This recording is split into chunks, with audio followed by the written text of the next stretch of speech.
Hello and welcome back to the worst Warmachine channel on the internet. I'm Malorian and this is Malorian Weekly. Now, what we're going to be talking about today is continuing on our master series of winning conditions. The first one we talked about was going to be assassination. Then we talked about scenario. And then today we're going to be talking about attrition. Again, the real hope for this whole master series is that if you learn how to master these different ways of winning the game, it'll just make you a better player. I mean, once you add all these things to your arsenal, you usually do pretty good.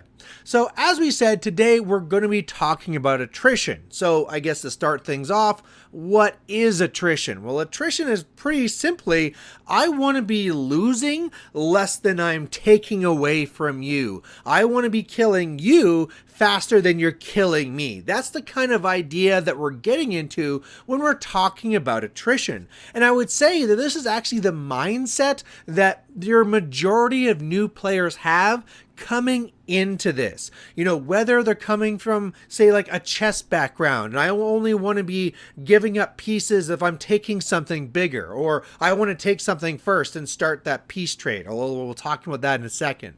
Or maybe you're something where you're dealing with like an online game, and I want to be like, okay, I'm all about how much damage can I do per second. I want to make sure that I kill you before you kill me. All these types of mindsets really factor into the attrition. That's like the normal type of game, right? It's me versus you, so I'm going to try and kill you before I die. That seems to make a lot of sense. So from that perspective, okay, that's really easy. That's what you want to do. In execution, it can get a lot more difficult. So that's what we're really going to be focusing on today. So the first stop of this, like we always say for all these ones here, is that it has to start your list. You can't really just walk into a game and decide, okay, this one I'm going to win by attrition with this random list I took. I mean, you could, but you're not setting yourself up for success. You want to be basing a list on what can be achieving this. And the different ways that a list can be achieving this for attrition are in a couple of different ways. And the very first way is another one that a lot of new players will push towards, and that's going to be with gun lines. Now, the reason why gun lines really fall into what attrition is well, I have guns. I can shoot far. And so that really means that who's going to be the first one to kill somebody from the other side? Well, it's going to be me. I have the guns. I'm going to shoot you before you even get to my lines. Even better yet is going to be coming this concept of that when I give up something, I have to do this trading. We're going to be talking about peace trading in a second. But the idea that when I'm putting this up, I'm not going to be giving anything up to gain this. You know, I'm shooting you from far down, and then probably on your turn, you're going to be still running towards me. So I'm not going to be losing anything.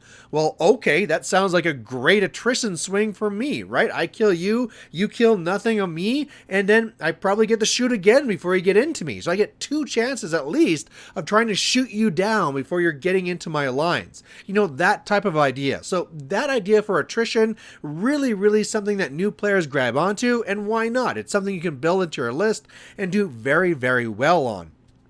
Another thing you want to be thinking about when you're doing your list is if you're not going to be doing it through the long guns, well, maybe it's something because I threat farther, right? That's the main thing with guns, right? The guns are doing the work because they're threatening so far. I walk up and I shoot way down there. Well, if I have something that I hit you with a sword, but I come at you really fast, that's the same type of idea. I'm going to be in your face, and I know that you're going to hit me back after, but I'm going to hit you first. So I'm going to be picking my battles. I'm going to go into there. I'm going to be hitting you hard, and then starting that attrition on my side. The other way you might want to be trying to think about the way you're building your attrition list is more, again, like we talked, like a chessboard. The idea that I'm going to be giving you smaller pieces, knowing that once you deal with these pieces, then I can be moving in these larger pieces, and I can be teasing out all of your things on your side. You can imagine that if I'm playing a game of chess and I have pawns and you don't, well, I can be using those so that when you go and actually be using things like your queen, your rook, whatever, okay, that's great. You kill the little pawn, I take out your important piece. All right, you're in a lot of trouble now, right? So this type of a concept. Now, this is probably then the right time to talk about that idea of piece trading and this idea of wealth and value, really. So when it comes to chess, different pieces are worth different amounts. They actually have points that can actually be associated with them that kind of really explains how that actually goes. So when you're looking at a chessboard, well, all the pawns, they can really just be moving up one, attacking one to the side. They're not very powerful. And so when you're trying to score those, you usually think about those as like 1 point. All right, sure, why not? Next up, well, we might be having something like our knights, our rooks that are going to be our bishops, rather, whatever way you want to be talking about it, where they're getting a little bit fancy now, right? They don't have all the options, but they can do a lot of interesting things. Now there's going to be worth 3 points. Okay, well, fantastic. What about our rooks now? Our rooks on the ends that can go all the way across, all the way side to side. Well, those are normally seen as 5 points because of how powerful and important those are. And then when you get to the queen, well, the queen's super important. It can go all the different directions as far as it wants. That's usually seen as 11 points. And then your king, well, that's just all the points because when the king dies, that's everything. So when you're thinking about piece trading, you could be thinking about that where, okay, I might want to go in there and you might be able to kill off my pawn, but at the end of it, I'm going to be taking out your rook, whatever piece you want to say that's more than 1 point, and I'm ahead. I'm winning this attrition. A lot of times in chess, you'll see this layering coming up where, okay, it's not just a one-time thing. If I can do this and then you can counter this, it's like, okay, if you do that, then this will happen, and then this will happen, and then this will happen, and this will happen. And then you're trying to add this all up and say, at the end of the day, after everything's all traded, who's standing ahead, right? Who has the most points? And so that is a real idea then of the piece trade, about wanting to give smaller pieces to get better pieces. Now, the problem with this logic, though, is that when you want to go and be trading for something for more value, that value doesn't really actually translate the same when you're talking about Warmachine. So what I mean about that is like, well, okay, we talked about how in chess there's points, and in Warmachine there's points as well, right? Like obviously, if I have a little infantry person from a large unit, if I lose one of those, that's hardly any points. I mean, whatever that unit is, divide by 10 type thing. Whereas if I lost a jack, well, okay, like, you know, we're talking like a 14-point jack, whatever it might be. This is really, really important. But maybe it's not always as simple as that. Maybe some pieces have some value outside of just the idea that this one's worth more points. I mean, especially when we're talking about Warmachine, unless you're in a very weird tie situation at the end, points destroyed means almost nothing. So that idea that I have more points destroyed than you doesn't really translate to victory when we're talking about Warmachine, except for those very weird circumstances when it's like, okay, we're tied on this and this and this and this. Okay, we're going now to control points. Okay, that's okay. No, now we're going to be going to points destroyed type thing. So, okay, what is value then in Warmachine? What are the pieces I'm wanting to trade? Well, one way we might be looking at this is the offensive output of a model. If I am looking at a single regular infantry model compared to a jack, well, an infantry model doesn't hit that hard and has one attack. A jack hits very hard and has multiple attacks. So obviously, if I look at that offensive output, it's more important for me to take out my opponent's jack so that it's not going to have that same output coming back at me. It's the same thing of kind of like if we all had guns, right? If I have 4 people with guns and you have 4 people with guns and I can shoot first and kill 2 of yours, well, then okay, with the way this is going to piece trade out, I'm going to come ahead type thing, if that really makes sense. So if we think of offensive output, we could be looking for those things on the board, right? What's going to be doing the most damage? Oh, that thing does lots of damage? All right, let's get them.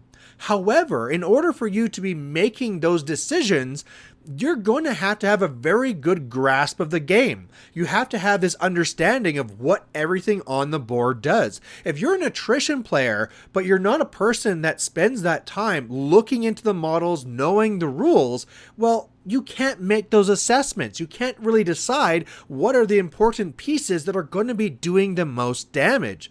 And as well, past this, you also have to start thinking about the math of the ability to take them out. We talked about this when we talked about assassination.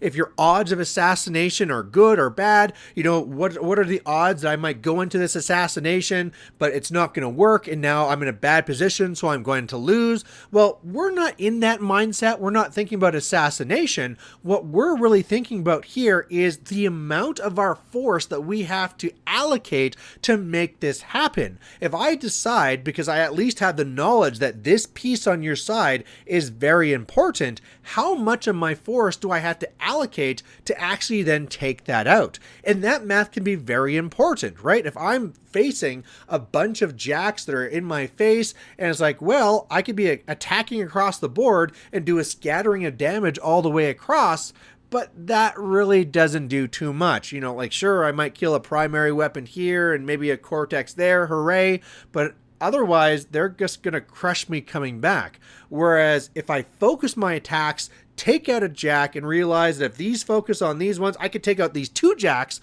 well, then that's that damage output, right? Making sure that if I know how much I should need to allocate here, okay, great. Then I can make sure I can take out whole pieces, be removing the damage that's going to be coming back at me.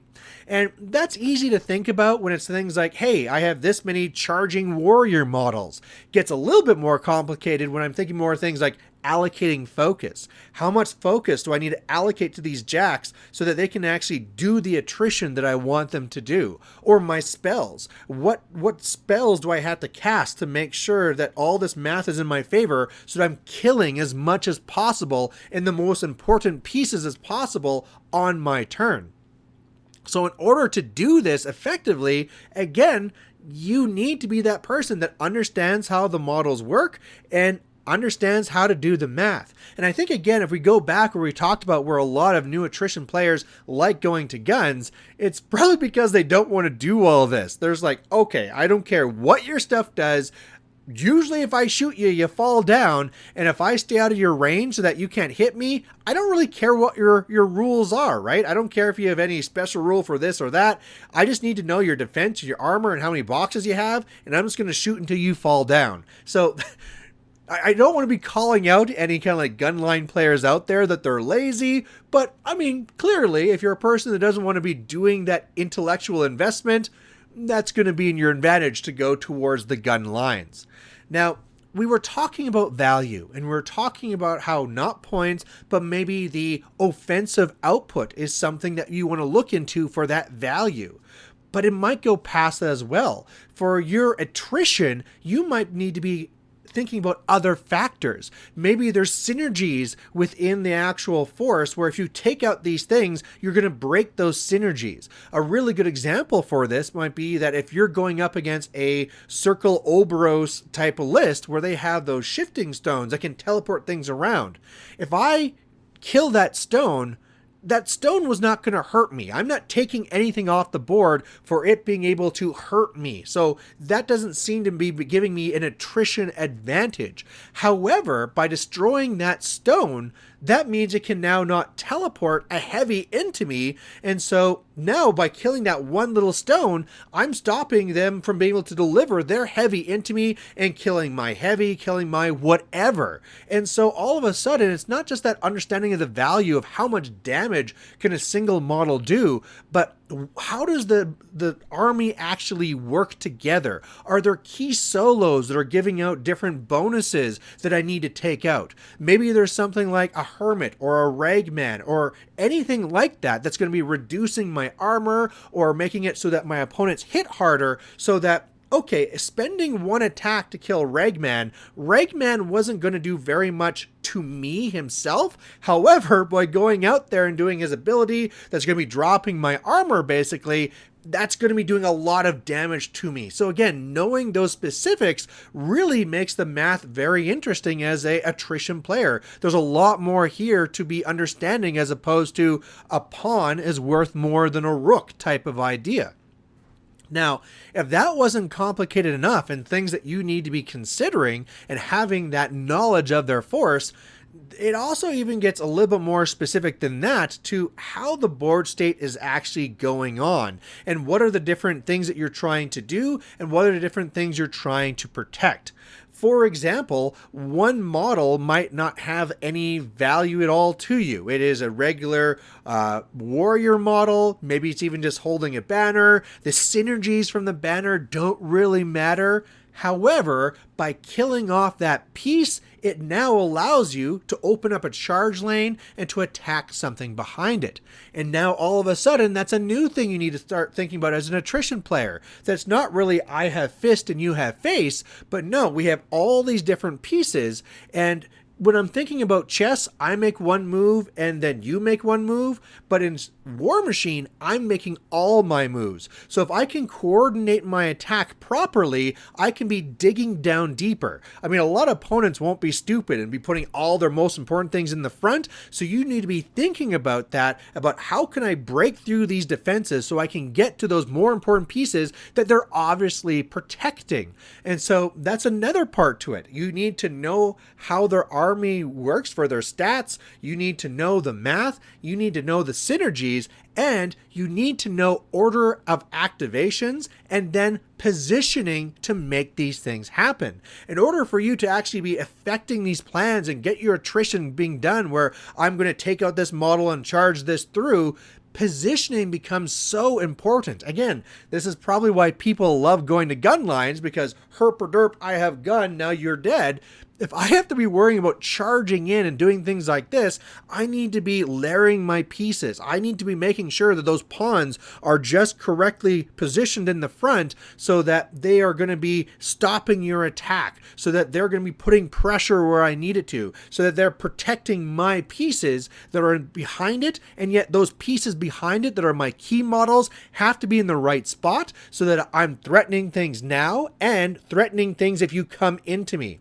That idea of chess and piece trading and positioning comes alive here as well. The idea that I need to be positioning my pieces in the back so that they're not only threatening something in their own right, but protecting my other pieces. And not just protecting pieces like I have a shield, I'm a shield guard, I give an armor bonus, but no, the idea that piece trading, that if you come in here and you attack this here, I'm going to be able to hit you back and take you out. So it's that whole piece trading idea.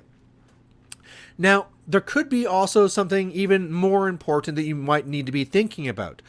Maybe you have a piece that's over there that is a shield guard. And so normally you have to think that, okay, if I want to be shooting at the target I want to be going at, I have to kill that shield guard first. All right, well, that means that before I shoot my big gun, the little gun's going to be shooting the shield guard and taking it out.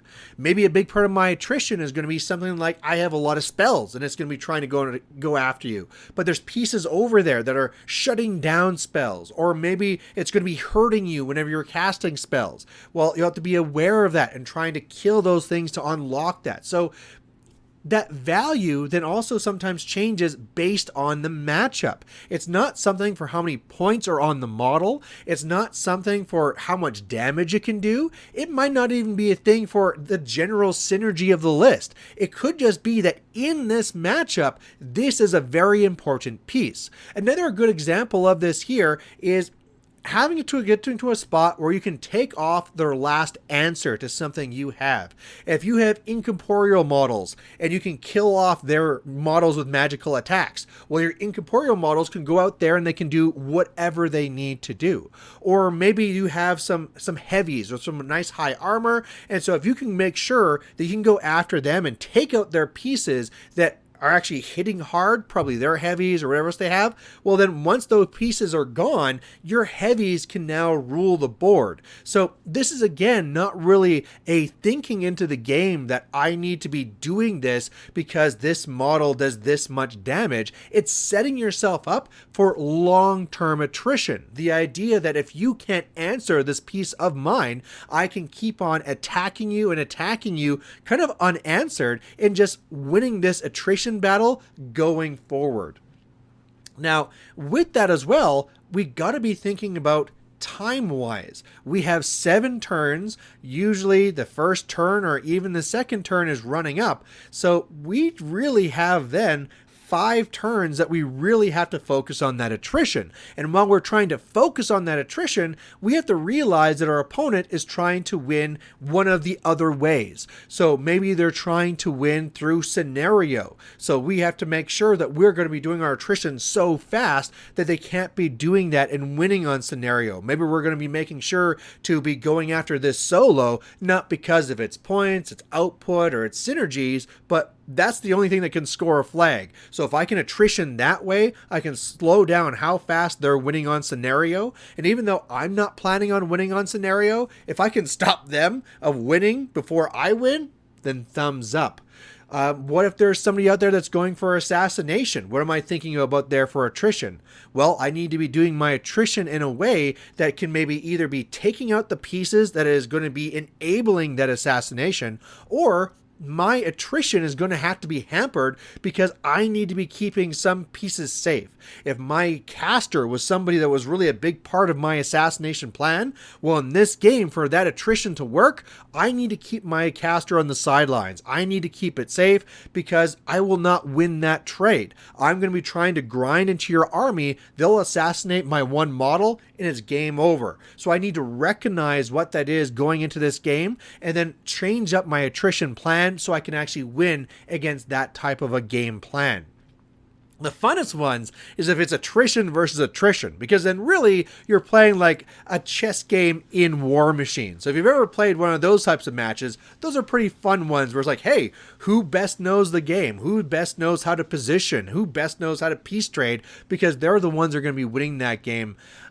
And then, of course, the last one, though, that we're going to be talking about next week is going to be talking about the death clock. And a death clock is usually one of the hardest things for attrition, because what attrition wants to do is to be going in there and making every attack. I want to maximize how much damage I'm doing to you with every piece I have. However, for every roll I roll, for every model I move up, that's going to be eating away at my clock. And we already talked about that we have 7 turns, and the first 2 are probably going to be getting into position, so we only have 5. Well, if we start seeing that a clock might take away turn 7, turn 6, who knows how far, we don't have a lot of turns to actually be affecting our plan. We have to be very determined, we have to be very ready and prepared to be implementing our plan. Again, this is not something we can just slowly go into and kind of feel like, okay, I'm just going to try and kill this because I can kill that one model, and sure, this is an easy one, I'll do that.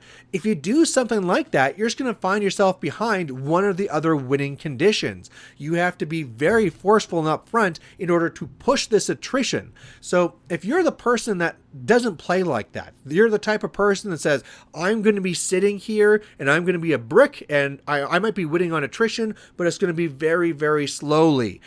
This alone as attrition as a win condition is not going to work for you. You're going to need to go and combine it with one of the other winning conditions, like I'm going to slowly kill and stand on this scenario and score a couple of points to make sure that I'm forcing you to come to me. Something like that. And so that's where, until you're at the end, until you're at that spot where you're combining these different masteries, you can't be doing that. You have to be thinking aggressively.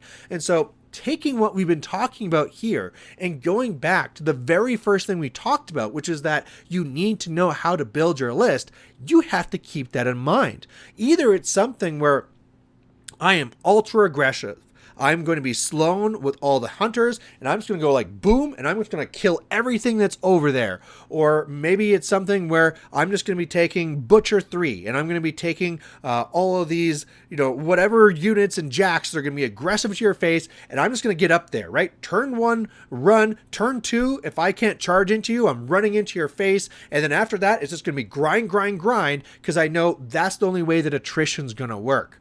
But at the same time, you gotta kind of watch that too, right? If you just be sloppy with that and you just run things into there, well, you're not playing a scenario game, you're playing an attrition game. You don't win a game of chess by taking all your pieces and moving them forward. You have to be aggressive and take board position to start setting up those piece trades, but you still have to be smart about it. So playing attrition and playing attrition well is something that is probably one of the hardest things to actually do.